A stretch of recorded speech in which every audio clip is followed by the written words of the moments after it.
ఈరోజు పొద్దున 6 గంటల వరకు జరిగిన కార్యక్రమం. 5:45 అమ్మవారికి ఈ శ్రీకారం పట్టించాలి. 6 గంటలకు పునః మళ్ళీ ప్రారంభమైంది. మళ్ళీ 8 గంటల నుంచి మళ్ళీ కార్యక్రమం జరుగుతూనే ఉంది. అహర్నిశలు సేవక బృందము ధరిస్తూ ఉన్నారు. ఈ మహాక్షరం చూడడం చేయడం అది ఈశ్వరి యొక్క చరిత్ర. అట్లనే నవాయుధన రాముణ్ణి తీసుకుని రావడం వస్తుందా శిలా అని అనుకున్నా. చూడండి వచ్చి ఉన్నదా మన ముందు నంది వీళ్ళంతా పేపర్ల మీదనే అవుతుందా అయి తీరుతుంది. 20 సంవత్సరంలో తీసుకొని రాబోతున్నాం జ్యోతిర్వాస్తు విద్యాపీఠం ద్వారా. బృహన్ ఈ శిలకు 4 రెట్లు ఉంటుంది. అందుకని మొట్టమొదటి రాముడు వచ్చా. ఎందుకు తెలుసా? అన్నిటినీ తీసుకురావడానికి. క్షత్రపాలకుడై నిలుస్తూ ఉన్నాడు. ఇక ఒక్కొక్కరు ప్రారంభం అవుతారు. చివరికి ఎవరు వస్తారు?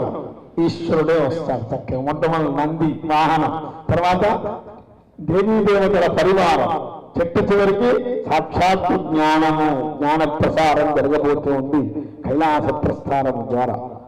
చక్కనైనటువంటి కార్యక్రమాలను రూపొందించి నిర్వహిస్తున్నటువంటి మన పీఠంలో ఉన్నటువంటి ప్రతి ఒక్కరికి ఈ వేదిక ద్వారా ఆశీస్సులను పలుకుతూ హర నమః పార్వతీపతయే హర హర మహాదేవ హర షడాత్మాయ రామమాలామంత్రార్చన అన్నాయ పరిశోధమైనటువంటి ఈ మహాపూజను ఎవరైతే చూస్తారో చక్కని ఐశ్వర్యవంతులు అవుతారండి. ఐశ్వర్యం అంటే ఏంటిది? డబ్బులు, సంపద, మాట, విలువ, పుత్రపౌత్రాదులు సర్వం అన్ని. ఇంకా ఇంకొక గురించి చెప్పానా? ఈ అర్చన అయిన తర్వాత ఈశ్వరుని యందు మనస్సు ప్రచోదితమవుతుంది అని చెప్పారు. ఆమ్నాయాలంటే మహావాక్యాలను షట్దర్శనాలు అని అంటారు. 6 దర్శనాలు చేస్తాం మనం. అది ఇట్లా మహావాక్య స్వరూపంలో తత్వమసి, తత్వాన్ని తెలుసుకోవడం.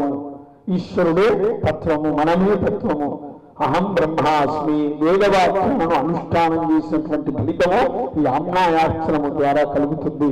మీకందరికీ కూడా ఆ ఫలితములు కలగాలని ఆశిస్సును అందజేస్తూ ఓం నమో బ్రహ్మ విద్యా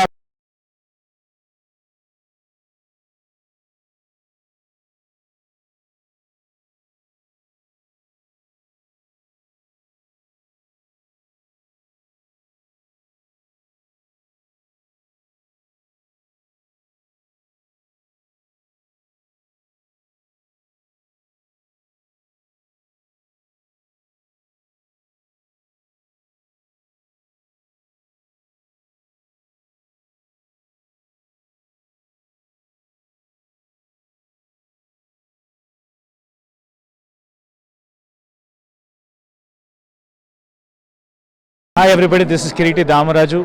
Like, share and subscribe to Saira TV. Oh, Saira!